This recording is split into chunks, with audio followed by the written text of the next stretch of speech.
Elon gives us the results of his investigation and a bit of a PSA for owners on Vampire Drain. Here are your Tesla tidbits for February 27th, 2017.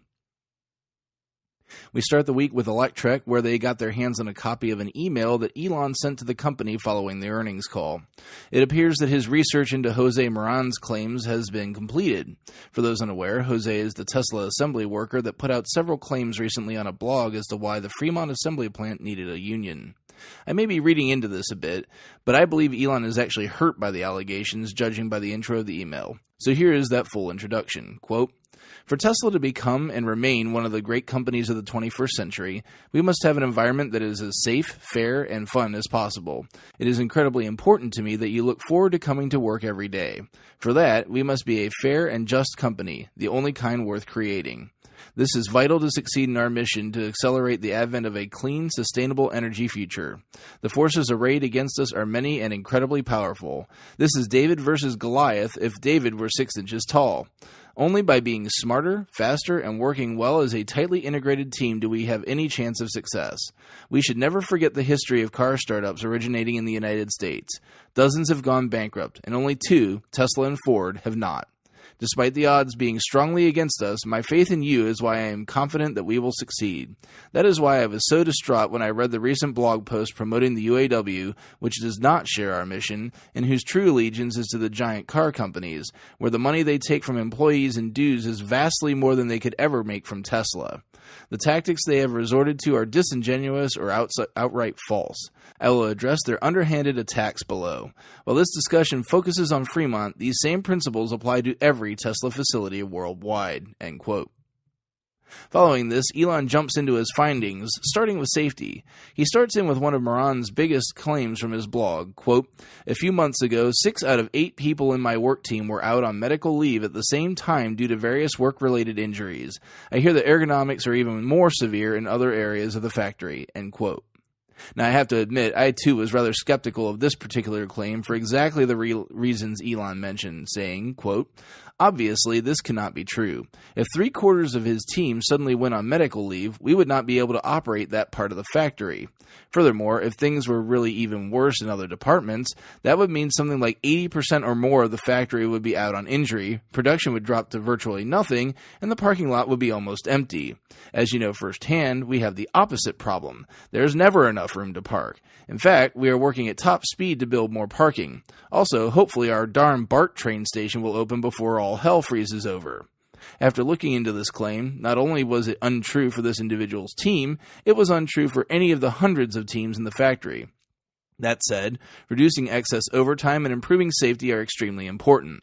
This is why we hired thousands of additional team members to create a third shift, which has reduced the burden on everyone.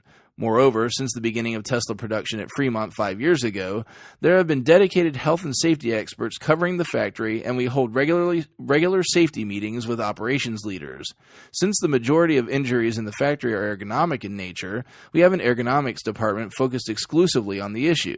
The net result is that since January 1st, our total recordable incident rate, TRIR, is under 3.3, which is less than half the industry average of 6.7, end quote.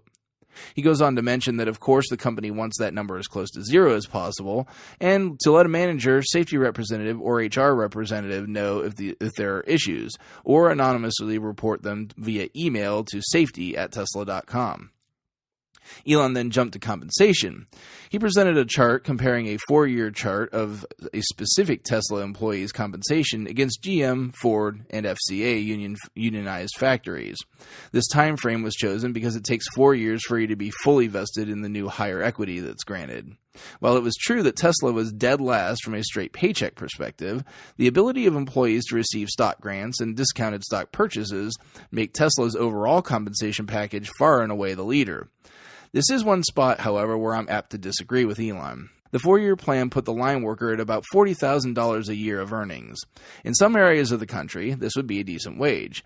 However, Tesla's location is one of the highest costs of living in the country, making Moran's point about folks having to commute extreme distances to the factory because they can't afford living close quite valid.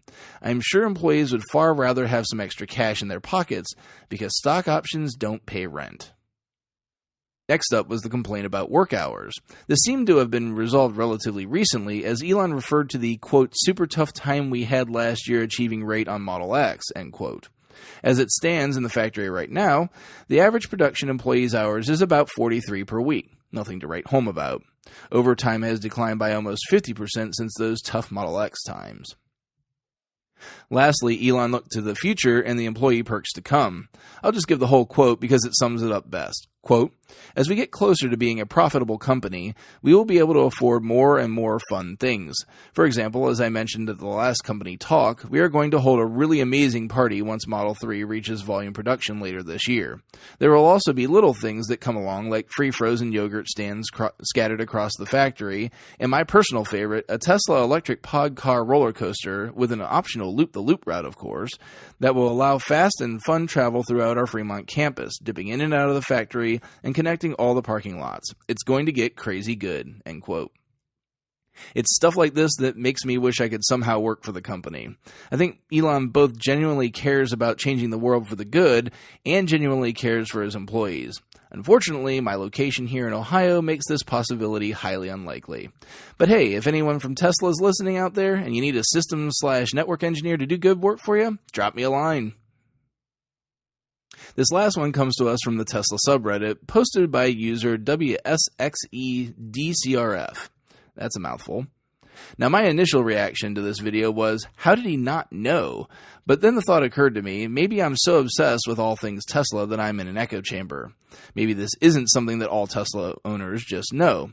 So as a PSA, I'm bringing you this 8+ minute YouTube video. The Cliff's Notes here are that the man arrived to the airport for an 11-day trip to Hawaii with only 30 miles of range left on his Model S P85. He was then surprised to come back to an utterly lifeless car. This is because Teslas do suffer from vampire drain when sitting, and why Tesla always says a charged Tesla is a happy Tesla. Depending on the climate conditions, you'll drop 1% of charge per day according to the instruction manual. In the video, the man mentions that he gets 270 miles of range on his car, so we can deduce quite quickly that he's got a touch more than 10% remaining on the battery, and 11 days away suck the final electron from the pack. So if you have a situation where you're able to charge while gone on an extended leave, such as the car staying at home, be sure to leave it plugged in. There's even an energy-saving mode you can put the car in that ensures less power use when on an extended leave. The car will enter an emergency conservation mode when it reaches 5% charge, where the car will only then discharge at a rate of 4% per month. This is likely what happened to the owner, as the manual notes that the 12-volt standard battery in the car will no longer be charged when this happens. Within 12 hours, it is likely this will need to be charged or replaced per the manual. This leads to, how do you charge or jump start it? Near the end of the video, at least on the pre-refresh cars, you get to see how to do this. The black nose bubble must be removed, and you can see the extended battery terminals to accomplish this. Let me know if you owners out there were aware of this, or if this may be something that delivery folks should be sure to go over when delivering the car. Wow, that was a long one. Check out the links to today's full stories in the show description. Thanks to Teslarati and Electrek for digging up much of the news I report on each show. If you get some value out of what I do each day, please consider supporting me at patreon.com/Tesla Tidbits. Thanks so much to super patrons John Waltower, Drew Schuyler, Cookie UK, and John Waller for supporting the show at the $10 plus level. Of course, if you have nothing extra to spare, that's fine too. You can still support the show for free with positive reviews and by spreading word of the show. If you have feedback for me, the best way to be heard is to tweet at Tesla Tidbits. That's all for today. I'll see you back here again tomorrow. Until then, keep it charged and hit the road.